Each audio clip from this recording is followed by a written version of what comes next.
Jim's shop used to be on Vineland in North Hollywood, and next door was a Track Record studio, very famous recording studio. And my best friend, who I moved out here with, was a guy named Brian Carlstrom, and he worked at Track, and so projects would come in there like Billy Idol or Whitney Houston, tons of stuff. And then I think a big rap artist, maybe I can't remember who owned it for a while, but back then it was a lot of rock and roll, a lot of metal blade. Met a lot of friends back then that are still really good friends today.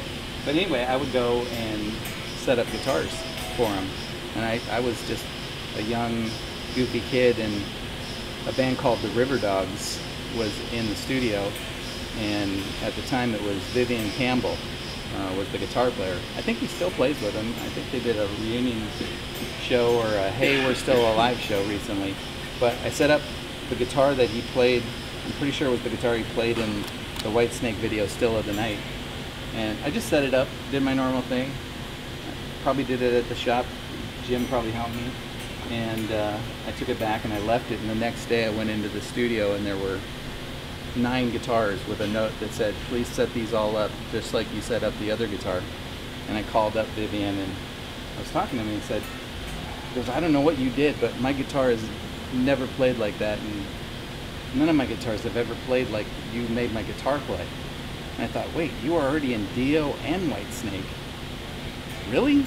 But that's the point. I didn't know. I'm sitting there marveling because I learned from Tyler, and I was still a young kid. I've grown to admire Jim even more and more, but I was setting that guitar up for this super famous guy, not even realizing I was working for a guy who was already super famous for his setups. It probably was only a matter of time before Vivian came to Jim at some point. Anyways, he used a Tyler on a lot of that record, and thanked Jim on the record.